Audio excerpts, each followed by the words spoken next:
2-20 개강자가 물으셨다. 백성들이 몸가짐과 언행을 조심하고 한쪽으로 치우치지 않고 공정하며 선함을 권장하려면 어떻게 해야 하오?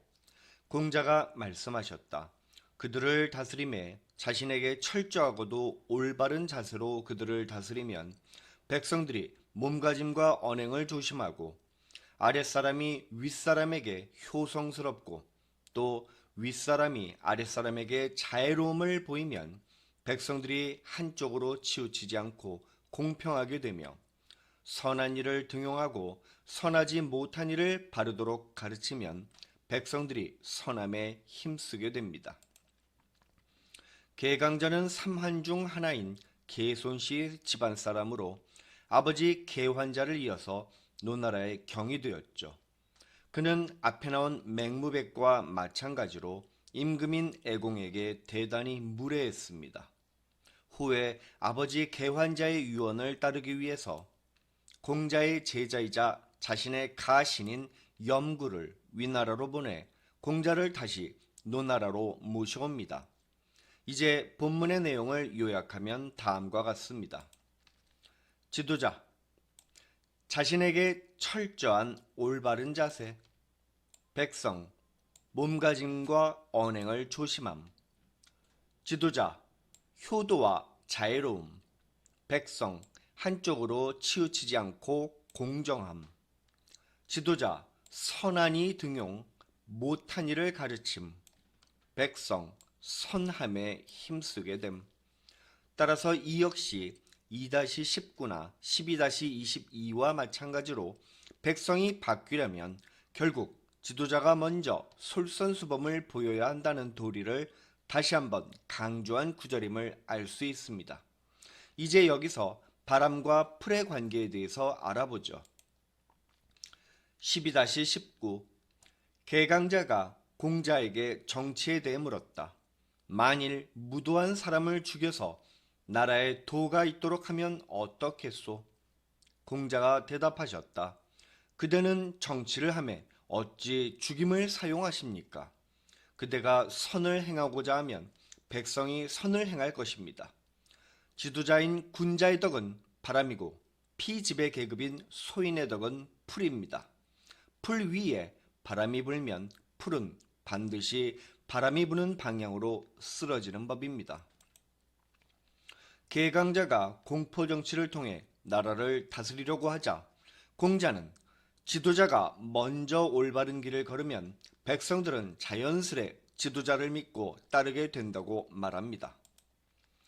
지도자가 바람이라면 백성들은 그 바람이 부는 방향에 따라 꺾이는 풀인 거죠.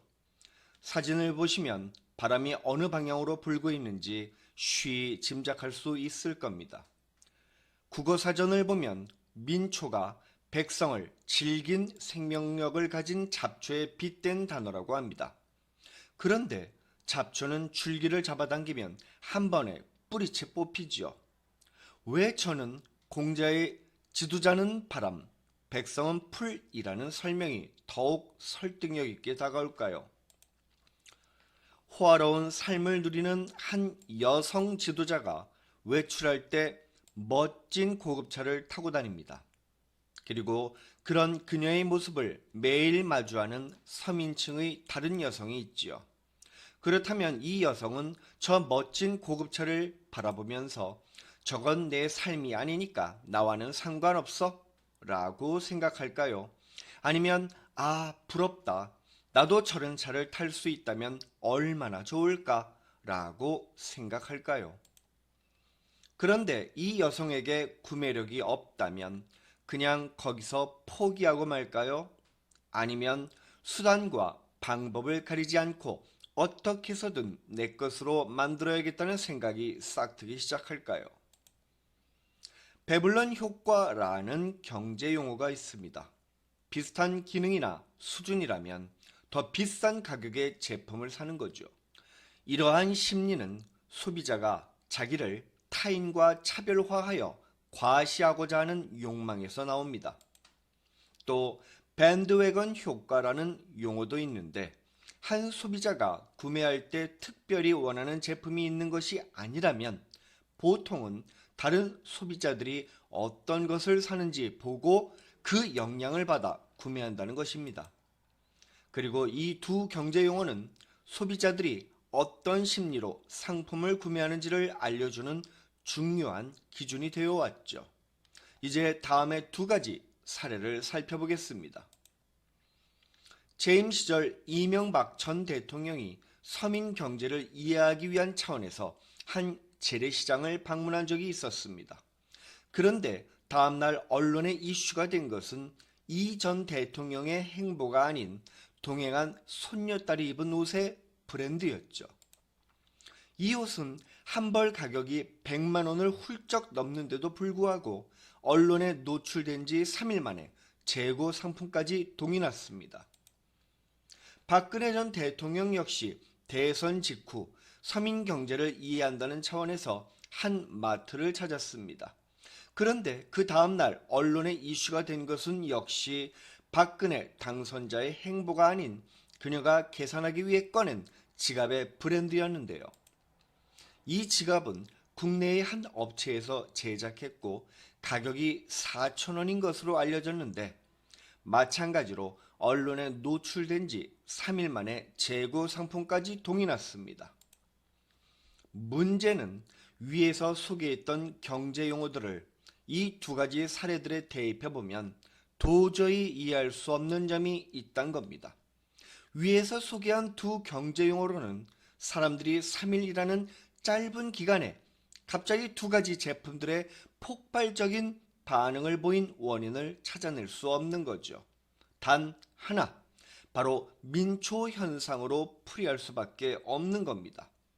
따라서 이 역시 다름 아닌 지도자의 솔선수범, 즉 사회 지도층에게 요구되는 높은 도덕적 의미인 노블레스 오블리주가 되는 겁니다. 이뿐만이 아닙니다. 지도자의 솔선수범, 즉 노블레스 오블리주를 강조하는 구절들은 다음처럼 논어에 계속 등장한답니다. 12-17 개강자가 공자에게 정치에 대해 물었다. 공자가 말씀하셨다. 정치는 올바른 것입니다. 그대가 올바름으로 이끌면 누가 감히 바로잡지 않겠습니까? 12-18 노나라에 도둑질이 빈번히 발생하자 개강자가 이를 어떻게 해결해야 할지 공자에게 물었다. 공자가 말씀하셨다. 윗물이 맑아야 아랫물이 맑은 법입니다. 지도자인 당신이 재물을 탐하지 않으면 설령 백성들에게 도둑질을 하라고 장려하더라도 따르지 않을 것입니다. 사기 공자세가에 따르면 공자는 56세에 대부 자리를 버리고 노나라를 떠납니다. 이유는 정치에 크게 실망했기 때문이죠. 훗날 개강자는 공자를 다시 모셔오는데 이때 공자 나이는 68세였습니다. 즉 논어에서 개강자가 공자에게 정치에 대해 물은 것은 하나같이 공자 나이 68세 이후의 일임을 짐작할 수 있습니다. 공자는 다음 구절에서도 위와 같은 취지로 발언한 바 있습니다. 14-42 공자가 말씀하셨다. 윗사람이 예를 좋아하면 백성 역시 예를 좋아하여 윗사람을 섬기고 따름으로 일을 시키기 쉬워진다. 이와 더불어 예기에서 솔선수범을 강조한 관련 구문들도 함께 살펴보죠. 국가를 가진 이가 선함을 밝히고 악함을 노여워하여 백성들에게 정성스러움을 보이면 백성들의 진심이 둘로 나뉘지 않는다. 예기 치의. 공자가 말씀하셨다. 아랫사람이 윗사람을 섬기는 것은 그 명령을 따르는 것이 아니라 그 행한 바를 따르는 것이다. 윗사람이 옳은 일을 좋아하면 아랫사람 중에는 반드시 그 윗사람보다 더 옳은 일을 하기를 좋아하는 이가 있게 된다. 따라서 윗사람은 좋아하거나 미워하는 것에 대해 삼가지 않을 수 없다. 이것이 백성들의 모범이다. 예기 치의. 공자가 말씀하셨다. 윗사람이 어짐을 좋아하면 아랫사람들은 어짐을 행함에 있어서 남들보다 앞서려고 다투게 된다. 따라서 백성들의 우두머리인 자가 하늘의 뜻을 밝히고 가르침을 바르게 하며 어짐을 공경하고 백성들을 자식처럼 사랑하면 백성들은 면밀하게 자기를 돌아보게 되어서 윗사람을 기쁘게 한다. 예기치의. 이제 지금까지 설명한 개념을 가지고 다음 구절이 뜻하는 게 뭔지 살펴볼까요? 6-27 공자가 말씀하셨다. 중용의 자세로 덕을 행하는 데 힘써야 한다. 하지만 백성들이 그런 모습을 보이지 않은 지 이미 오래되었다. 이 구절은 예기에도 나옵니다. 공자가 말씀하셨다. 중용에 힘써야 하는데 백성 중에서 할 수 있는 일을 찾지 못한 지 이미 오래되었구나. 예기 중용. 중은 편벽되지 않고 치우치지 않으며 지나치거나 미치지 못함이 없는 것의 이름이요. 용은 늘 그러합니다. 예기 중용서. 중용은 늘 한쪽으로 치우치지 않고 공정하게 판단하는 자세를 뜻합니다. 그런데 지도자가 공정한 모습을 보이지 않는데 어떻게 백성들에게 공정하게 판단하는 모습을 기대할 수 있겠습니까? 2-21 어떤 이가 공자에게 말했다. 선생께서는 어찌 정치를 하지 않습니까? 공자가 말씀하셨다. 상서에 주공이 소공의 은퇴를 만류하면서 한 말이 기록되어 있어. 그 내용은 오직 효도일 뿐이니 그렇게 하면 형제간에 우애가 있게 되고 정치에까지 그 영향력이 퍼지게 된다라는 것이요. 이처럼 집안에서 효도하는 것이 사회로 확장된 형태가 바로 어짐인데 이미 나는 효도를 실천하고 있으니 정치를 하고 있는 것이나 다름없어. 그런데도 굳이 조정에 나아가 정치를 하는 것만이 정치를 하는 것이겠소? 본문에서 공자가 인용한 것은 상서 서경 군진편의 한 구절인데 주나라 무왕을 이어 임금이 된 어린 성왕을 모시던 주공이 소공의 은퇴를 만류하면서 한 말입니다. 소공은 무왕의 친척으로서 주공과 함께 성왕을 훌륭하게 보필한 인물로 잘 알려져 있는데 후에 연 지역을 분봉받음으로써 연나라의 시조가 됐죠. 이제 공자의 말뜻이 무엇인지 다음 기록들을 통해서 살펴보기로 합니다. 요임금이 말했다. 사기여, 짐이 재위한 지 70년인데 그대는 1000명을 변치 않게 할 수 있으니 짐의 자리에 오르시오. 사악이 대답했다. 저희는 덕이 낮아 임금 자리를 욕되게 할 것입니다. 요임금이 말했다. 귀족이거나 관계가 먼 사람, 숨어 사는 사람 모두를 천거해 주시오. 모두가 요임금에게 말했다. 민간에 호라비가 있는데 이름이 순이라 합니다. 요임금이 말했다. 그러한가? 짐도 그에 대해 들었소. 그는 어떠하오? 사악이 말했다. 장님의 아들입니다. 아버지는 완고하고 어머니는 간사하며 동생은 교만하지만 온화하게 부모님을 섬기고 나아가 자신을 더욱 수양하여 더 큰 어지러움에 이르지 않게 되었습니다. 요가 말했다. 내가 그를 시험해 보겠소. 이에 요는 두 딸을 그에게 시집보내고 두 딸을 통해서 그의 덕을 살폈다. 사기 오제본기. 수는 장님인 아버지 고수와 새어머니 그리고 이복 동생인 상과 함께 살고 있었습니다. 그런데 요임금이 순에게 두 딸을 시집보내자 새어머니는 자기가 낳은 아들 상보다 순이 더 잘되었다는 질투심에 그만 순을 미워하게 되었습니다. 그래서 남편 고수와 아들 상을 시켜 틈만 나면 순을 죽이려 했죠. 순의 아버지 고수는 고집세고 어머니는 간사하였으며 동생 상은 교만하여 모두 순을 죽이고자 하였다.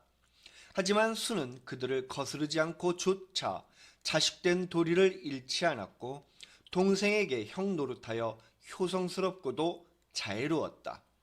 그들은 순을 죽이고 싶어도 죽일 수 없었지만 그들이 부르면 순은 항상 그들 곁에 있었다. 사기 오제본기. 고순은 오히려 다시 그를 죽이려고 하여 순으로 하여금 지붕 위로 올라가 곡간을 매억질하게 하고 고순은 아래에서 불을 질러 곡간을 태웠다.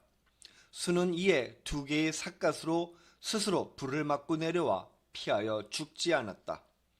후에 고순은 또 순으로 하여금 우물을 파게 했는데 순은 우물을 파면서 몰래 옆으로 나오는 구멍을 만들었다. 순이 깊이 들어가자 고수와 상은 함께 흙을 부어 우물을 메웠지만 순은 몰래 파놓은 구멍으로 나가서 피했다. 사기 오제본기. 요임금이 죽고 3년상이 끝나자 순은 단주에게 양보하고 남하의 남쪽으로 물러났다. 저우 중에 조정에 알현하는 이들이 단주에게 가지 않고 순에게 갔고 소성을 하는 이들이 단주에게 가지 않고 순에게 갔으며 칭송하는 이들이 단주를 칭송하지 않고 순을 칭송했다.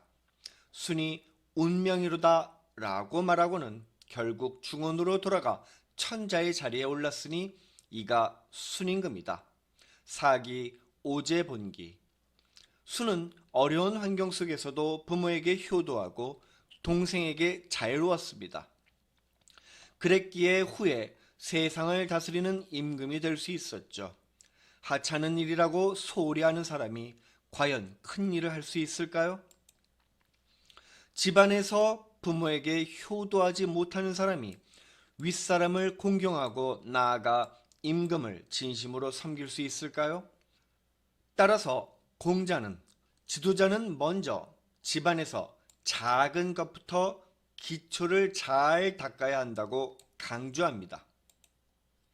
높은 빌딩을 세우려면 먼저 기초를 튼튼히 다져야 합니다. 그렇지 않으면 금세 무너질 테니까요.